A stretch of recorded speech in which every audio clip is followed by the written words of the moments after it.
Hello friends, ये है Jodhpur vacation blog series और आज हम आए हुए हैं मैंडोर गार्डन। जोधपुर सिटी से अराउंड 10 से 12 किलोमीटर की दूरी पे था ये और टिकट्स के रेट्स भी बहुत रीजनेबल थे। यहाँ पे टॉय ट्रेन भी चलती है जिसकी टिकट सेपरेट थी और टॉय ट्रेन आपको एक बारी पूरा का पूरा मैंडोर गार्डन घुमा देगी। जोधपुर में मैंडोर गार्डन एक बहुत ही ज़्यादा फेमस, ब्यूटीफुल और हिस्टोरिक साइट है। ब्यूटीफुल गार्डन्स के अलावा ये फेमस है यहाँ के सेनेटॉफ्स के लिए और साथ ही में बहुत ही पुराने मंदिरों के लिए। तो टॉय ट्रेन ने हमें उतार दिया था मैंडोर गार्डन के बिल्कुल आखिरी पॉइंट पे जहाँ पे था गवर्नमेंट म्यूजियम। यहाँ पे बहुत सारी पिक्चर्स और मूर्तियाँ थी जिससे जोधपुर का कल्चर दिखाया हुआ था। यहाँ पे बहुत सारी गैलरीज थी, picture, paintings, hall of heroes और लास्ट में हमें देखने को मिल गए थे कुछ एनिमल के मॉडल्स भी जो देखने में लग रहे थे बिल्कुल रियल।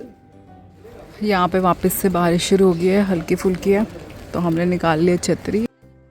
यहाँ पे बहुत भीड़ थी लेकिन पता हमें बिल्कुल भी नहीं चल रहा था क्योंकि मैंडोर गार्डन है ही बहुत बड़ा और एंशियंट पुराने मंदिरों का आर्किटेक्चर एंजॉय करते करते हम मंदिर के अंदर भी गए थे और वहाँ पे भी बहुत ही डिफरेंट और ब्यूटीफुल सा आर्किटेक्चर हमें देखने को मिला। और यहाँ की मेन अट्रैक्शन है यहाँ का light and sound 3D mapping show जो शुरू हो जाता है रात को 8 बजे जैसे ही अंधेरा होता है।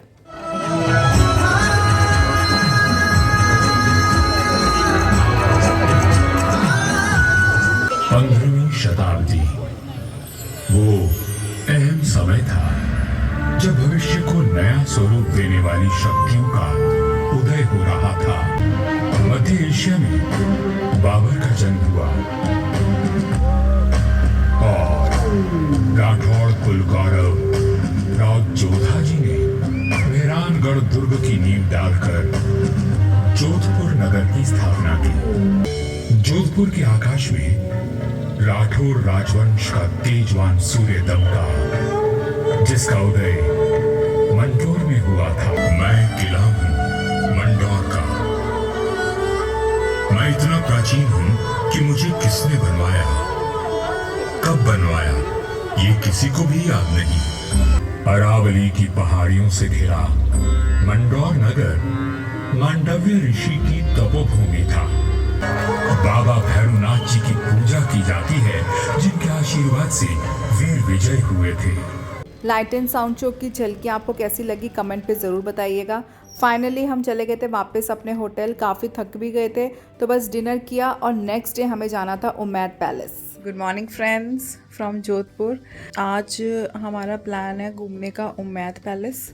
अभी हम जा रहे हैं पहले ब्रेकफास्ट करने और उसके बाद सीधा चले जाएंगे उम्मैद पैलेस। तो निकलने से पहले किया ब्रेकफास्ट और हम सीधा चल पड़े थे उम्मैद भवन पैलेस। उम्मैद भवन palace one of the largest residential palace है रॉयल फैमिली का और यहाँ पे है अराउंड 350 कमरे। तो फाइनली हम पहुँच गए थे उम्मैद भवन पैलेस और जाते ही हमने सबसे पहले ले ली थी टिकट्स। टिकट के प्राइस भी ठीक थे, अराउंड 60 रुपीज़ पर पर्सन। तो फ्रेंड्स अभी हम पहुँच गए हैं उम्मैद भवन पैलेस। टिकट्स हमने ले लिए हैं। ऑफिशियल गाइड भी यहाँ पे मिलेंगे। 250 रुपीज़ है उनका 0 to 4 पर्सनस के लिए, लेकिन हमने यहाँ पे गाइड नहीं करा है क्योंकि मेनली म्यूज़ियम ही है, ऐसा कुछ फोर्ट नहीं है जिसमें हमें बहुत कुछ जानना पड़े, तो हमने यहाँ पे गाइड स्किप करा। तो ये आप देख रहे हैं सामने दिख जाएगा उम्मैद भवन पैलेस। ये ऑलमोस्ट आप समझ लीजिए काफ़ी सारा हिस्सा इसका ताज ग्रुप ऑफ होटल्स के पास है।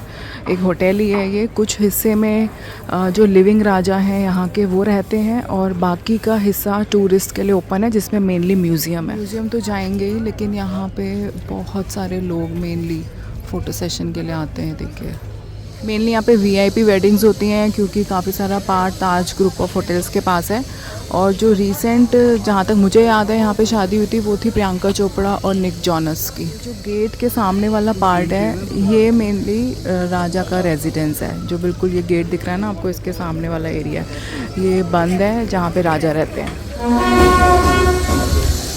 तो अभी आप देख रहे होंगे यहाँ पे गेस्ट आए हैं और उनका इस तरीके से वेलकम किया जाता है with band.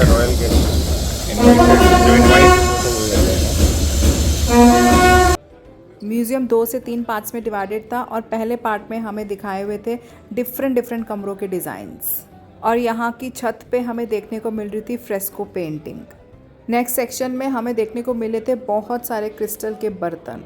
Variety of crystal pots display में था और साथ ही में डाइनिंग एरिया भी। बहुत सारी एंटिक चीज़ें हमें यहाँ पे देखने को मिली और अगले सेक्शन में हमने देखे वैरायटी ऑफ इत्र और फिर आ गई थी मैजिक पेंटिंग। लेफ्ट से राइट चलने पे फ़ोटो हो जाती थी चेंज। अगर आपको फ़ोटो चेंज होती हुई दिखी तो कमेंट करके ज़रूर बताइएगा। ये काफ़ी इंटरेस्टिंग थी। थोड़ी देर हम यहीं से लेफ़्ट टू राइट वॉक करते रहे और फोटो जैसे जैसे चेंज हो रही थी देख रहे थे। नेक्स्ट सेक्शन भी बहुत ही इंटरेस्टिंग था। यहाँ पे थी डिफरेंट घड़ियों की कलेक्शन। इतनी सारी घड़ियाँ एक साथ हमने पहली बार ही देखी थी। अभी भी जो भी घड़ी बंद हो जाती है उसको सीधा यहाँ पे शिफ्ट कर दिया जाता है म्यूज़ियम में।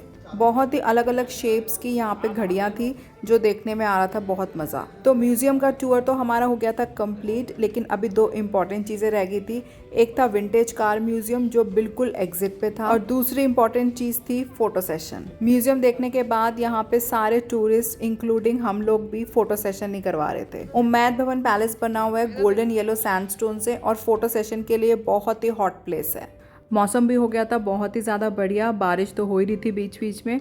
थोड़ी देर हमने यहीं पे टाइम स्पेंड किया, उम्मैद भवन पैलेस को और देर तक देखा और फाइनली वापस हम चल पड़े थे होटल। और आज प्लान था एक्सप्लोर करने का जनता स्वीट होम और यहाँ पे भी है बहुत सारी डिलीशियस चीज़ें एक्सप्लोर करने के लिए। तो हमने ली थी एक मखनिया लस्सी, साथ ही में टिक्की और लास्ट में ली थी एक ठंडी ठंडी कुल्फ़ी। और सॉफ्टी के फ्लेवर्स यहाँ पे मिलते हैं डे वाइज। तो ऐसे ही था आज का हमारा दिन और कल है जोधपुर से हमारी वापसी।